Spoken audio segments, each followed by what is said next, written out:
말씀을 같이 받들어 읽도록 하겠습니다. 느헤미야서 1장 6절에서 9절까지의 말씀입니다. 우리 서로를 향해서 축복하고 사랑합니다 라고 인사해 볼까요? 축복하고 사랑합니다. 우리 다음 세대 아이들을 위해서, 오늘 어린이날이니까 다음 세대를 향해서 우리 다음 세대 아이들 축복하고 사랑합니다. 우리 하이민 왜 저 뒤에 혼자 앉아있대? 혼자서 받으려고 그러는 거예요. 그렇죠? 우리 하이민을 위해서 축복해 볼까요?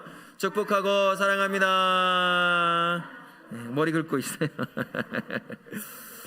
어떤 일을 이루기는 참 쉽지 않은 것 같아요. 언제나 어떤 일이든 쉽게 이루어지지 않을 때가 거의 대부분이에요. 아마 삶을 살아보셨으면 전부 다 아실 텐데요. 아무리 하나님께서 하시는 역사의 현장이라고 할지라도 그냥 그대로 아주 손쉽게 이루어지는 일이 그렇게 많지 않은 것 같아요. 물론 그럴 때도 있어요. 하나님께서 이제 두고두고 보자가 도저히 안 되겠다 싶으면 하나님은 초자연적인 역사를 통해서 그 일을 한 번에 이루시는 경우도 분명히 있을 겁니다. 그러나 대부분의 우리가 살아가는 삶에서 이루어지는 하나님의 역사는 그렇게 쉽게 이루어지지 않는다는 거예요. 반드시 어떤 단계를 한 번씩 겪게 돼요. 우리가 지금 느헤미야서 1장부터 5장까지 읽었지만 그 성벽을 이루는 역사 가운데 수많은 단계를, 몇 번의 단계를 거치고 지금 현 단계까지 온 것을 보게 된다면 하나님의 역사도 거의 대부분 이런 이렇게 들쭉날쭉하는 그런 역사를 겪게 된다는 걸 알 수 있습니다. 오늘 말씀해 보니까 성벽이 이제 거의 건축이 되었어요. 이렇게 서로 허물어지고 무너지고 허물어져서 이렇게 벌어져 있던 곳들을 다 메꿨다고 했어요. 그게 위까지 다 찬 거예요 이제. 그리고 뭐만 아직 안 달았다고 했죠? 성문만 남은 상태예요. 그걸 성문을 다 달고 닫아놔야 이제 완전히 밖에서, 외부에서 들어오는 모든 사람들을, 적들을 차단할 수 있으니까요. 그 상태가 남은 것이죠.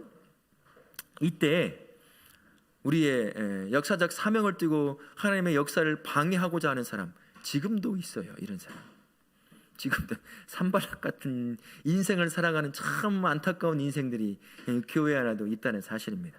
우리의 영원한 자청에서 악역을 전담하는 산발락과 도비아가 또 나서기 시작합니다. 이제는 오노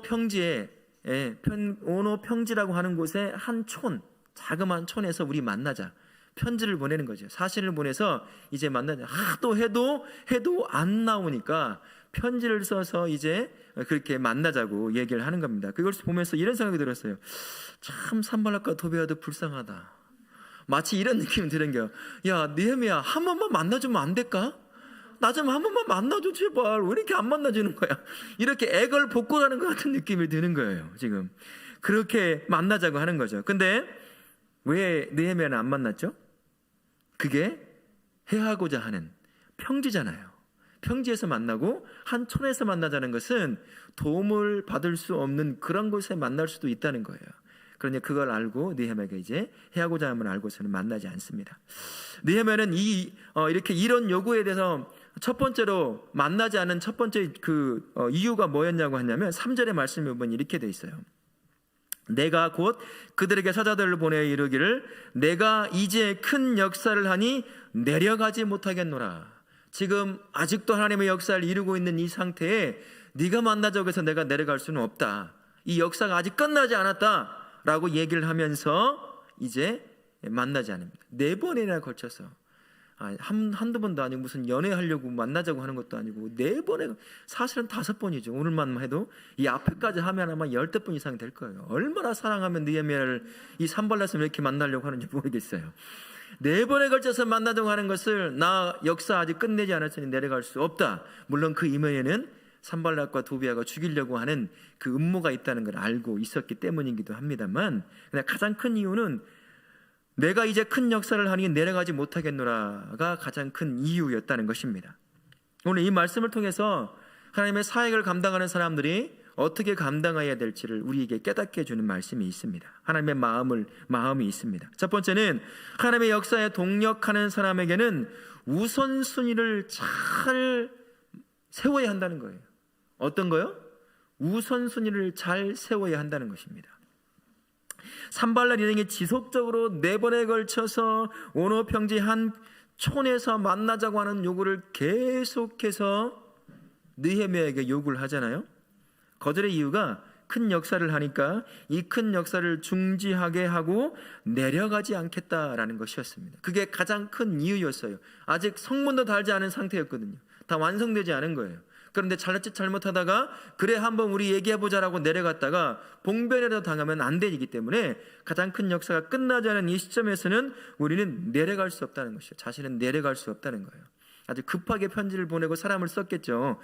그러나 느헤미야는 거기에 굴하지 않고 큰 역사를 이루는 그 일에 요동하지 않았다는 것입니다. 우선순위를 정하는 게 이렇게 중요해요. 근데 우선순위는 바쁜 일, 급한 일일까요? 중요한 일일까요? 바쁘고 급한 일, 중요한 일 어떤 걸까요? 중요한 일이에요. 중요한 일?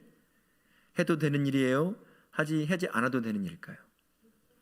해도 좋고 안 해도 좋은 일이 우선순위에 맨 위에 올라가야 될까요? 아니에요. 꼭 해야 되는 일, 하지 않으면 안 되는 일이 있어요.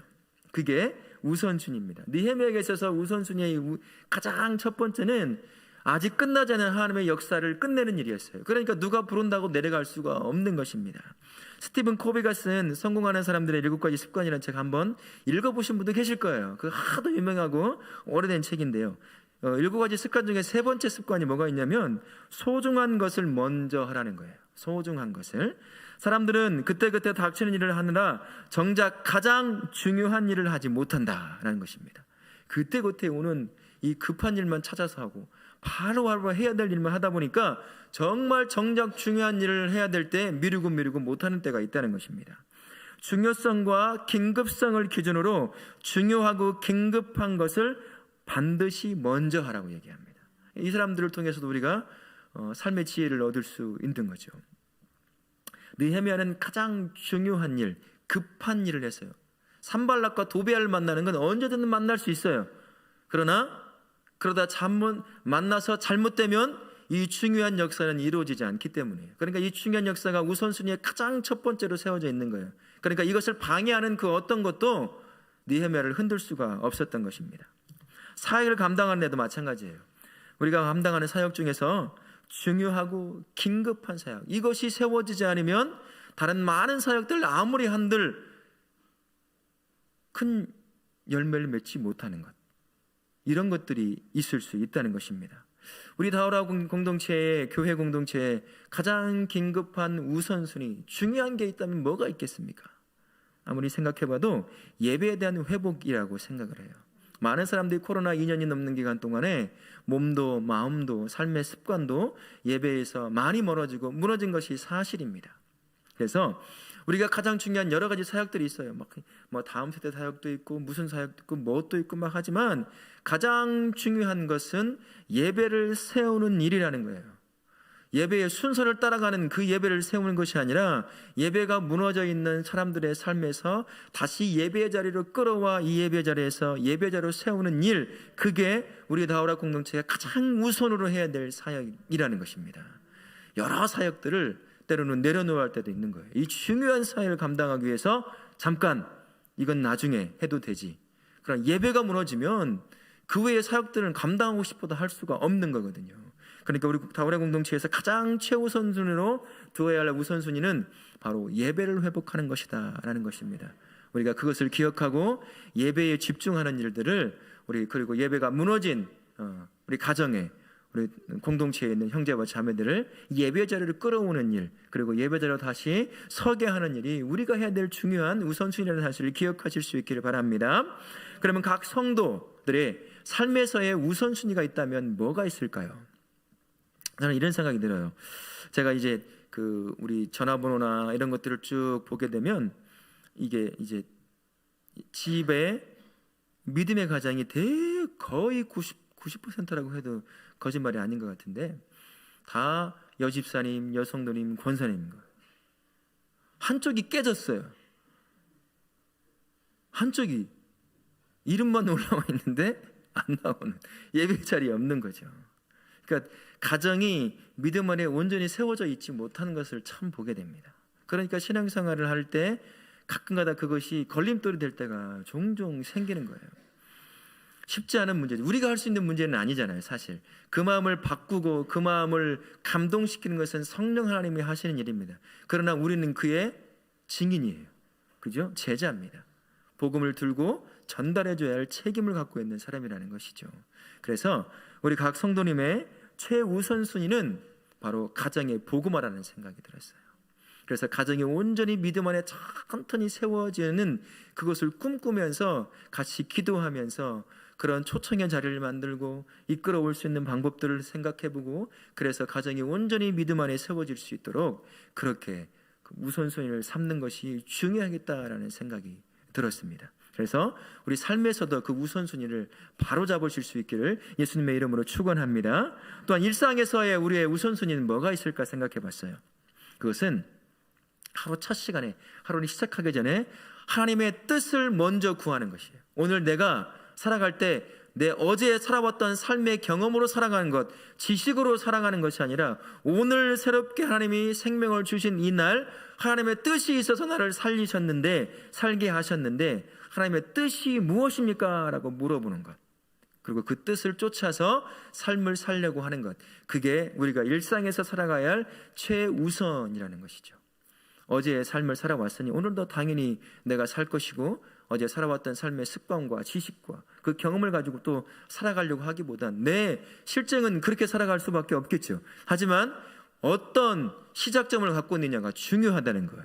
하나님의 뜻을 두고 찾고 그 뜻을 가지고 살아가는 것하고, 어제처럼 그냥 아무런 생각 없이 또 생명이 허락했더니 그냥 살아가는 것하고는 그 하루의 삶을 마감할 때의 느낌은, 삶은 참 다르다는 것입니다. 우리 모든 성도님들, 하루의 일상을 시작할 때 가장 먼저 새벽이든 아침이든 하나님, 오늘 내가 어떻게 살아야 합니까? 주님의 뜻이 무엇입니까? 나로 하여금 오늘 생명 있게 하셨는데 왜 살게 하셨습니까? 라고 한 번쯤 물어보고 하루를 시작하는 것. 그러면 눈이 더 열려서 왜 나를 살게 하셨는지 사람을 통해, 사건을 통해, 환경을 통해 한 번도 못 볼 것을 보게 하실 것입니다. 그게 은혜가 되는 것이잖아요. 그렇게 우선순위를 세워 사역하시고 삶을 사실 수 있는 우리 복된 다울학교의 성도님 되실 수 있기를 예수님의 이름으로 축원합니다. 아멘. 이렇게 우선순위를 정해지면 이제 무엇을 해야 하냐면 3절과 4절을 통해서 보시면 분별력을 통해서 하나님의 역사에 동참하는 느헤미야를 볼 수 있게 됩니다. 한번 읽어보면요, 내가 곧 그들에게 사자들을 보내 이르기를 내가 이제 큰 역사를 하니 내려가지 못하겠노라. 어찌하여 역사를 중지하게 하고 너희에게로 내려가겠느냐. 그들이 4번이나 이같이 내게 사람을 보내되 나는 꼭 같이 대답하였더니 산발랏이 5번째 그 종자의 손에 봉하지 않은 편지를 들려 내게 보냈는데, 4번에 걸쳐서 오노평지 한촌에서 만나자고 하는 것을 우선순위를 통해서 일단 거절하고 참아내고 그 안에 숨겨진 의도를 찾아냈습니다. 5번째예요. 사람이 계속해서 반복하고 물어보고 뭐 하면 이게 사람 마음이 가게 되어 있거든요. 편지까지 썼어요. 이제는 얼마나 사랑을 하면, 느헤미야를 얼마나 사랑을 하면 편지까지 써서 내가 너를 만나고자 원한다 라고 산발랏이 하는 거예요. 그러면 한 번쯤 이렇게 만나려고 할 수도 있었겠습니다만, 그러나 느헤미야는 그것이 다른 의도를 갖고 있다는 사실을 알고 분별하기 시작한다는 것입니다. 산발랏 일행은 성벽 중건이 끝나가는 것을 보고서는 굉장히 안절부절하는 것 같아요. 왜 그럴까요? 지금까지 느헤미야가 도착하기 전에 그 자리는, 그곳은, 그 유다 땅은 그들이 지배하고 있던 땅이에요. 자기 마음대로 할 수 있었던 땅이에요. 기득권을 누리고 있을 수 있는 그런 땅이었다는 거예요. 그런데 느헤미야라고 하는 사람이 와서 성벽을 쌓는 거예요. 근데 거의 다 완성이 되는 거예요. 사람들이 하나가 되어서 이 역사 다 무너져 더 이상 안 될 것 같은 이 일들이 벌어지는 것을 보니까 이 마음이 안달이 나는 거예요. 조바조바하고 조바심에 사로잡혀서 지금 어떻게 해서든 자신의 기득권을 놓치고 싶지 않은 그런 상태에 놓여 있다는 것입니다. 그래서 4번씩이나 사람을 보내서 만나자고 한다는 거죠. 그러나 느헤미야는 거기에서 분별을 하잖아요. 이게 나를 죽이려고 하는 것이었구나. 나를 멸망시키려고 하는 것이고 내가 하고 있는 나를 통해 이루실 하나님의 놀라운 역사를 중지시키려고 하는 것이구나 하는 것을 정확하게 분별해내는 그러한 느헤미야 모습을 보게 됩니다. 그가 분별하지 못하고 세 번째 4번씩이나 나를 만나자고 했으니 내가 한 번쯤 내려가서 만나줘야 되겠다. 무슨 일인지 이것이 하나님의 응답이 아닐까? 라고 생각하고 분별 없이 내려갔다고 한다면 느헤미야는 죽었을 거예요. 그러면 역사를 마치지도 못하고 끝내버리는 거죠. 그러면 그와 함께 했던 수많은 유다의 사람들은 이게 하나님의 역사가 아니었구나 하고 다 흩어져 버리고 더 이상 없던 일로 돼버렸을 것입니다. 하지만 느헤미야는 4번이건 5번이건 흔들리지 않고 분별해냈어요. 이것은 하나님의 역사를 방해하려는 것이고 하나님의 역사를 중지시키려는 것이다 라는 것을 정확하게 분별하고 거기에 넘어가지 않았다는 것입니다. 사역을 할 때도 우리가 분별력이 정말 필요해요. 항상 좋은 것, 내가 지금까지 좋다고 여겨왔던 것이 때로는 그게 나쁜 것은 아니지만 어느 상황에는 맞지 않는 때가 있을 수 있다는 거예요. 내 삶이 익숙해져 버린 나머지 그게 좋다고 여기는 것일 수도 있다는 것입니다. 그러니까 때로는 내가 좋았던 것이 어느 상황이 되면 아닐 수도 있지 않을까를 분별할 수 있는 것. 그래서 더 나은 공동체를 세워가는 일에 때로는 그것들을 뒤로 미루고 할 수 있어야 되는 거예요. 또 때로는 이게 정말 좋은 건데 새로운 것이 좋은 건데라고 말하지 않을 수도 있어야 된다는 거예요. 그 상황에 그 공동체의 상황에 안 맞을 수도 있다는 것입니다. 어느 곳에는 참 잘 맞고 사람들을 건강하게 세워가는 그런 좋은 것일 수 있지만 그러나 우리 공동체에는 아직 준비가 안 됐거나 아니면 상황이나 그런 조건들이 맞지 않아서 좋은 열매를 맺기보단 그냥 어떤 짐을 하나 더 지는 것 같은 그렇게 우리에게 다가올 수 있다는 거예요. 그러니까 사역을 할 때 굉장히 분별력이 필요하다는 겁니다. 이게 정말 우리에게 선한 열매를 맺을 만한 일인지 그러한 사역인지 아니면 그저 또 다른 하나의 일만 우리에게 짊어지게 해서 더 영적으로 고갈되게 만드는 그런 일인지 계속 우리는 기도하면서 분별할 수 있어야 한다는 거예요. 그러니까 사역을 할 때도 저도 마찬가지고요. 새로운 사역을 하거나 기존의 사역을 해올 때도 이게 정말 선한 영향을 맺을 수 있을 것인지 모두에게 선한 의도로 선하게 그들에게 영향을 미칠 수 있을 것인지를 항상 분별할 수 있는 그러한 분별력을 갖추고 있어야 한다는 것입니다. 그래야 의도했던 것만큼 선한 열매를 맺어낼 수 있다는 사실입니다. 그냥 남들이 좋다고 하니까 다 해버리면 일만 계속 쌓여가는 것이죠. 그러면 그게 일이 되는 거예요. 사역이 되는 것이 아니라 나의 어깨를 무겁게 하는 일이 되고 아무런 즐거움도 없고 행복함도 없어요. 그러니 그런 사역에서 무슨 열매 맺을 수가 있겠어요. 그러니까 우리가 사역을 할 때도 저를 포함해서 모두가 다 이런 분별력, 이게 정말 선한 의도 가운데 선한 열매를 맺을 만한 것인지 항상 분별력을 발휘해서 아닌 것은 뒤로 미루고 나중으로 하고 아니면 이제 그냥 멈추고 해왔던 걸 하든 새로운 것을 하든 이렇게 해서 더 큰 열매를 맺을 수 있게 해야 한다는 것입니다. 그러니까 이 분별력을 위해서는 성령님의 지혜가 필요할 수밖에 없어요. 성령 하나님께서 그걸 알게 해야 된다는 거예요. 보게 해야 된다는 거예요. 내가 아무리 많은 경험을 하고 했어도 다 할 수 없고 다 경험할 수 없다는 사실입니다. 어느 교회에서는 이렇고 어느 교회에서는 저렇다라는 것도 있다 할지라도 그것이 정말 우리 교회에게 선한 열매를 맺을 만한 것인지를 분별하지 못할 수 있다는 거예요. 능력이 없기에. 그러니까 성령 하나님의 지혜를 구함으로 말미암아 그것이 정말 선한 열매를 맺을 만한 것인지를 분별할 수 있어야 한다는 거예요. 그러니까 기도하며 나아갈 수밖에 없고 성령님을 의지할 수밖에 없는 것입니다. 사역을 하나하나 할 때마다 그렇게 기도하며 성령님이 주시는 그 지혜 가운데 분별함으로 더 큰 열매를 맺는 우리 다우라 공동체가 될 줄 믿습니다. 아멘. 분별력을 통해 느헤미야가 거짓과 옳은 것을 분별해서 끝까지 이겨나갑니다. 그리고 9절 말씀에 보게 되면 이런 상황들, 아무래도 지속적으로 산발락과 도비아가 도전해오는 이런 도전에 느헤미야도 굉장히 지친 것 같아요. 뭐라고 말을 하냐면요, 하반절에 보게 되면 이제 내 손을 힘있게 하옵소서.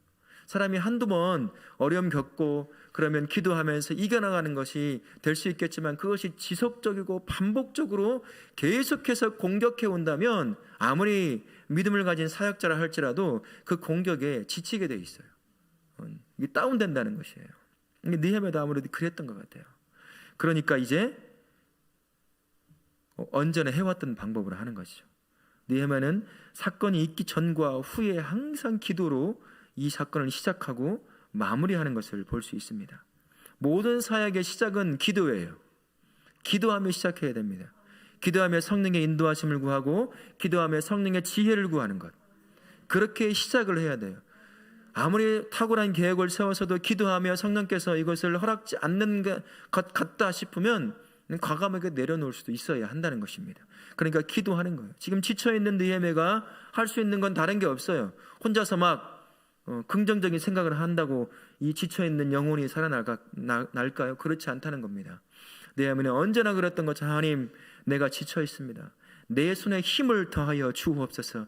끊임없이 역사를 방해하는 산발락과 도비야 일당이 오늘도 여전히 나를 죽이고자, 이 역사를 방해하고자 끊임없이 도전해 오고 있습니다. 지쳐있는 이 몸, 하나님께서 나에게 새 힘이 되어 주옵소서, 내 손에 힘을 주옵소서 라고 기도하는 것입니다. 우리가 사역을 감당할 때도 마찬가지예요. 저도 그렇고 우리 모든 사역자들도 마찬가지인데요. 기도하며 그 사역을 감당할 때 지치고 넘어질 수 있는 그 모든 상황 가운데서 거뜬히 이겨나갈 수 있게 되는 것입니다. 지혜롭지 못해 넘어질 때 성령께 기도하며 나아갈 때 깨닫게 하시고 이길 수 있게 하시고 피할 수 있게 하시는 것이 성령 하나님이십니다. 우리가 성령 하나님께 기도하며 나아갈 때 그렇게 감당할 수 있는 것입니다. 그러니 모든 사역을 시작할 때 기도하게 하시고, 또한 진행할 때 기도하고 마칠 때 기도하는 것, 그러할 때 하나님의 역사가 역사답게 성취가 될 줄로 믿습니다.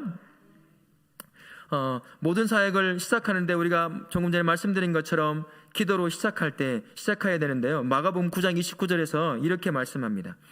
이르시되 기도 외에 다른 것으로는 이런 종류가 나갈 수 없느니라 하시니라. 사도들이 귀신을 쫓아내는 그 일들에 무언가를 했는데 예수님께서 말씀하시는 것이 뭐냐면, 기도 외에는 이런 것에 나갈 수 없다는 거예요. 기도가 얼마나 중요한지를 다시 한번 가르쳐주는 말씀입니다. 우리에게도 마찬가지입니다. 사역을 하다 보면 지치고 넘어질 때가 많잖아요. 막힐 때가 있어요.